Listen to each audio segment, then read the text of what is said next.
Peace and richest blessings to you.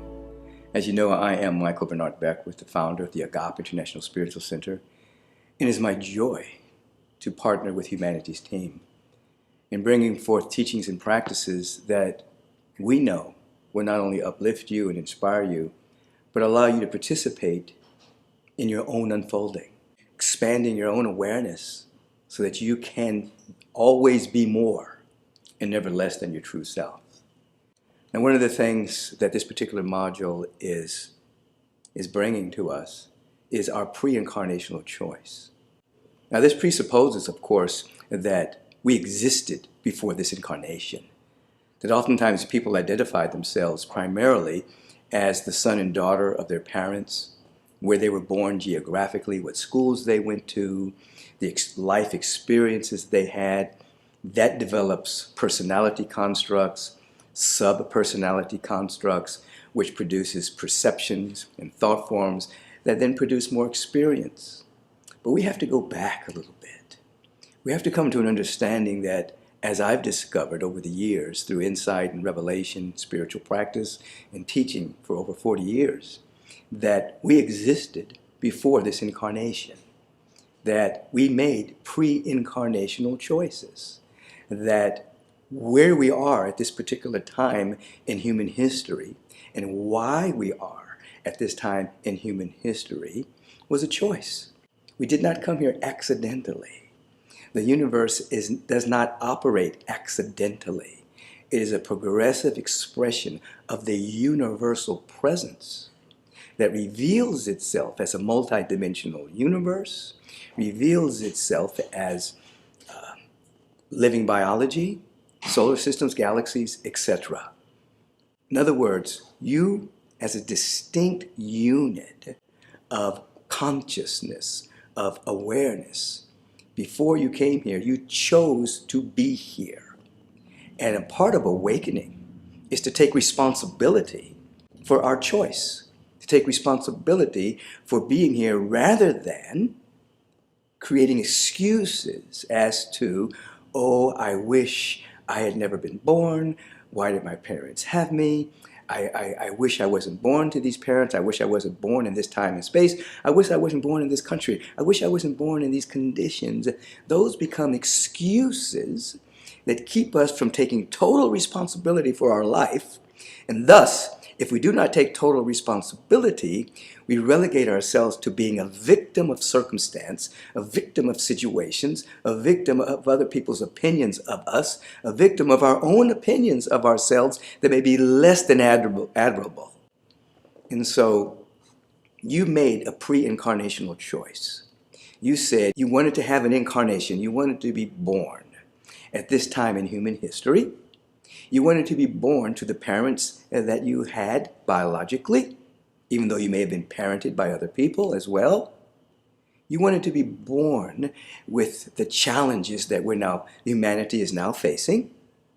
All of this was a part of your choice. And when you can embrace that, then you can begin to discern the why you chose to be here. You can discern why you chose your parents. You can discern the gifts that you have received or still receiving because you chose them. You can discern what you promised that you would bring here during your duration as this particular expression of a spiritual being having a human incarnation. You would begin to remember, at least on a feeling level, what you did promise. And then you can begin to ask yourself, how are you doing? You can begin to inwardly grade yourself as to, are you coming back to a responsibility? Are you coming back to a soul remembrance? And you can begin to grade yourself along these lines. Now, as I've indicated, once you begin to embrace this particular way of thinking, excuse making goes out of the window. You're no longer making excuses. You're no longer being tremendously upset at the condition you were born into. You set it all up for yourself as a school, an incarnational school to activate your gifts, talents, and capacities. And so you begin to think to yourself, what gift or gifts did I promise myself? Not just promising the presence of God or humanity or your ancestors. What gifts did I promise myself? What vow did I take for myself? Gifts that I would deliver before I leave this incarnation. And as you begin to ask those kind of questions, and we begin to go into a kind of meditative response around those kind of questions, a spiritual faculty will open up in you. What do I mean by that? Oftentimes we are fooled into thinking that we see because we have eyes, or that we hear because we have ears. It's actually the opposite. You have eyes because you see, and you have ears because you hear. What do I mean by that? Form always follows consciousness, meaning consciousness precedes form. You had the ability to see the invisible. You had the ability, and you still do, the ability to hear the inaudible. That faculty produced the ears and produced the eyes in this incarnation. So when you begin to ask this kind of question, in terms of why you chose to be here, etc., the ones that I just spoke to you about, you begin to activate the faculty of right seeing and right hearing that's beyond the ears and that's beyond the eyes. You catch discernment. You catch intuition. You catch directed knowing. And you begin to remember, reconnect with the choice you made. And what does that do for you? It allows you to be more empowered.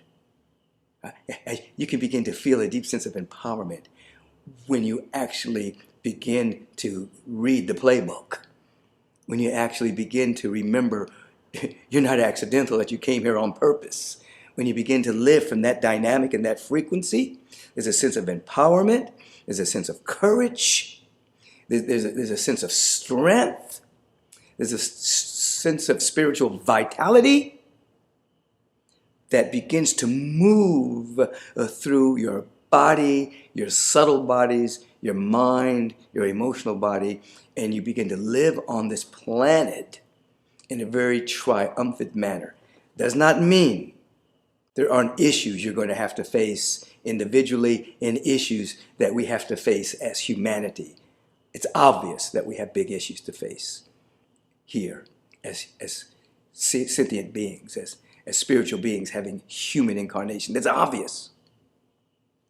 But how we approach those issues from a sense of triumph, a sense of gift giving, a sense of courage, a sense of I have a right and a reason to be here, a sense of I chose to be here. Imagine, you're entering into some deep level of study. Perhaps you've entered into college, you've entered into some advanced training of some kind.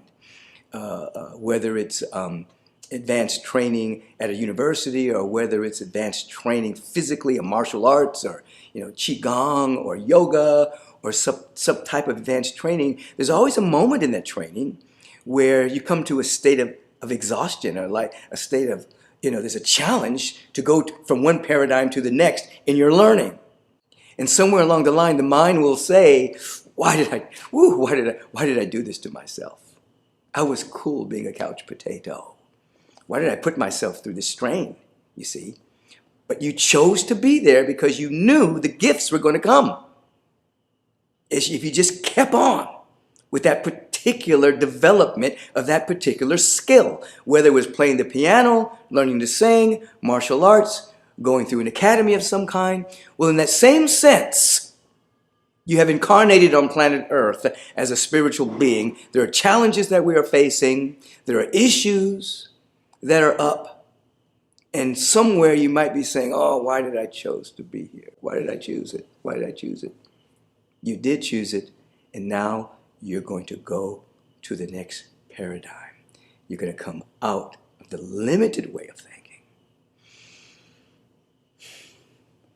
Expand your awareness, as we'll talk about in future modules. And anchor your giftedness. and the activation of the vow that you took for yourself, to yourself, as to the reason why you came here. There aren't any accidental people. There aren't any extra people.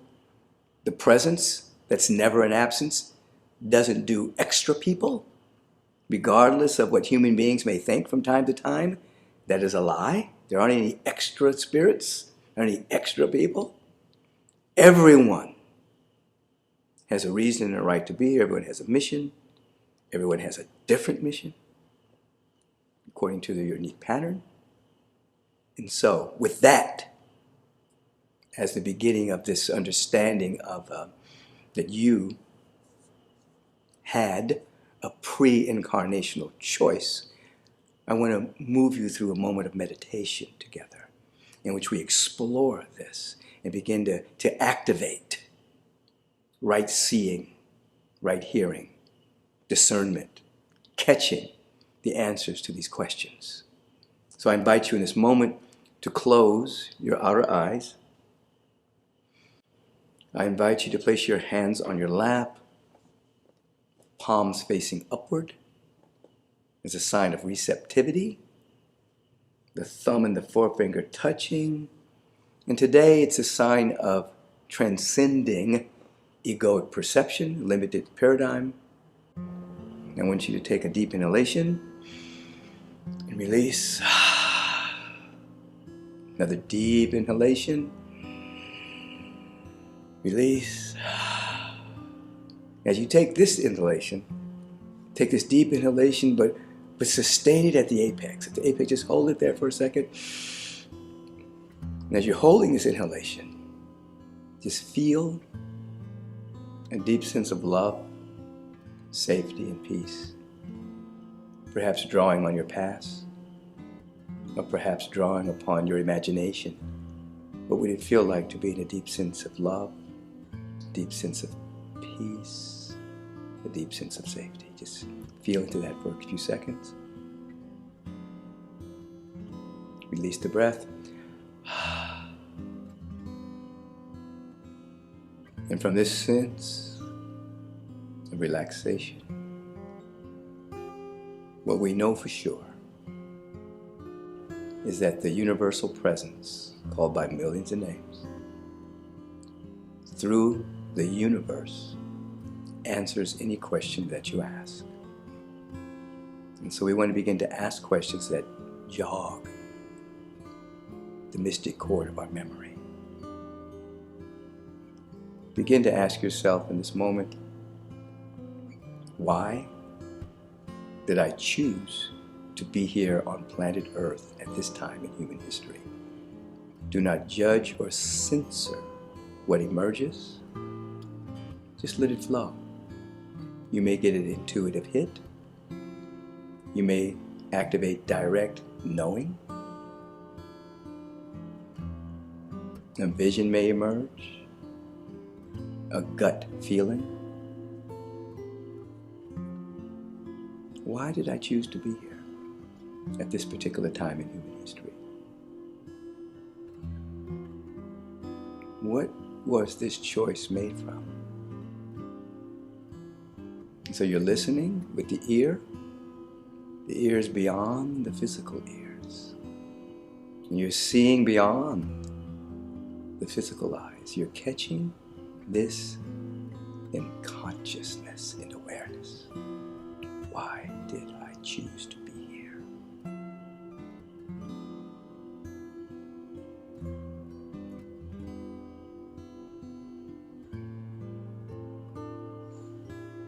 Without judgment or censorship, you're just sitting with this question for a moment.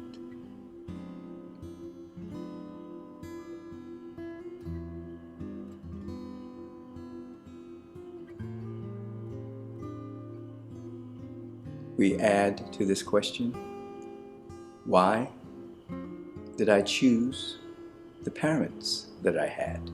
Those that gave me the pathway to birth. My father, biological mother. Why did I choose to come through these beings?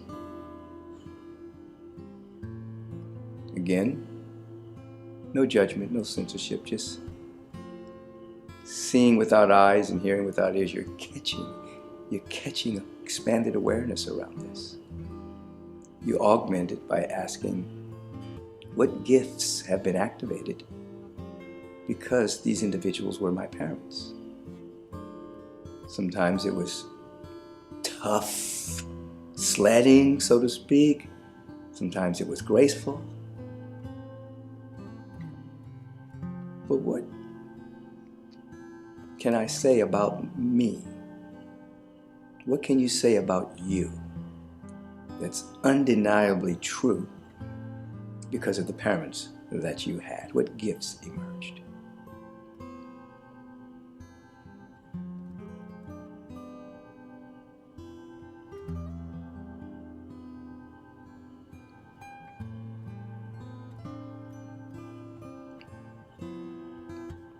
So you're embracing why? Why did I choose to be here at this time in human history? Why did I choose my parents, and what is undeniably me? What gifts have been activated because of the choice?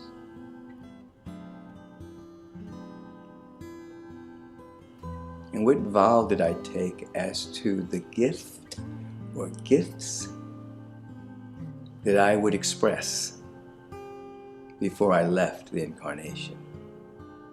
What did I say to myself that I would give before I vacated this incarnation?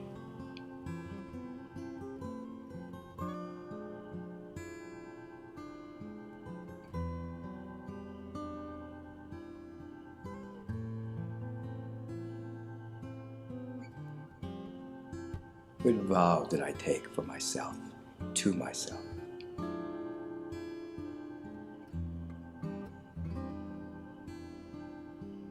And so as we are inwardly exploring the feeling tone of these answers to these questions, catching these answers vibrationally with insight within our awareness, activating the mystic chord of memory, add this. Just ask yourself, how am I doing at this particular stage of my unfoldment on planet Earth? Without judgment, you just kind of give yourself a little grade, but it's not judgment, it's just an awareness exercise, not a judgment exercise. How am I doing? Am I doing pretty good? Am I awakening to the gifts? Am I embracing what's undeniably me by the experiences that I've moved through? Am I keeping my vow to myself to share my gift and talents in ways that leave a vibrational imprint before I leave? How am I doing? Just ask the question and then listen with your being.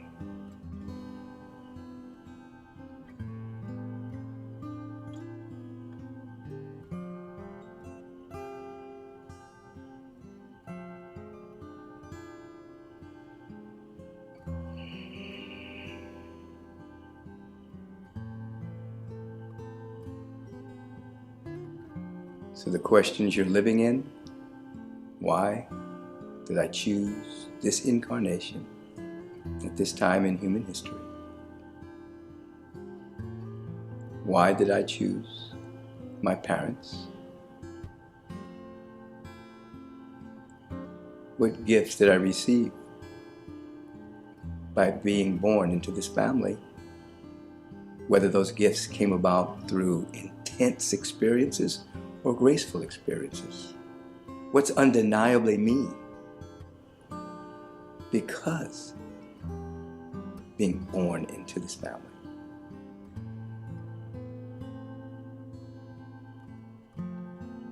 What gift do I have to share? Gift or gifts? What vow did I take to deliver before I left? And how am I doing? None of this is self-recrimination or judgment, simply awareness. Awareness brings about freedom.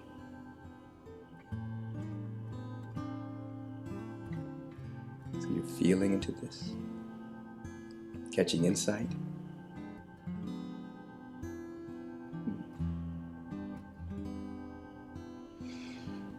Take a deep inhalation. Release. As you slowly open your eyes, be aware that you're in the process of taking responsibility for your life. Self-responsibility. It breeds freedom. When we live under the aegis, under the vibrational authority of being a victim to a circumstance, we mitigate our innate freedom and liberation. But when you embrace your pre-incarnational choice, when you embrace that you participated in being here, then there's compassion, there's freedom, there's strength, there's courage, there's inspiration, there is the energy of life that gets to ooze through you, and you are not inhibiting it, and you are embracing those gifts that are now becoming more activated.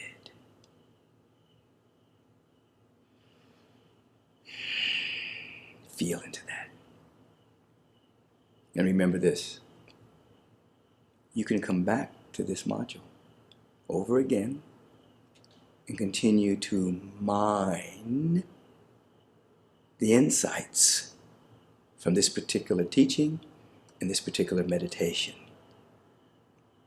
so the activation of your spiritual liberation becomes more acute and you become more and more awake as you're moving through this incarnation, you see. And this is what you'll discover. You will discover that you have more than one lifetime in this incarnation. You'll continue to grow so that you have many lifetimes in one incarnation that transcends boredom and takes you into a magnificent state of adventure, into the exploration of your soul. What a life. What a life. What a life. And so until the next module, continue to explore these questions. Have your journal, write down the insights that come from them, and we'll see you soon. Blessings.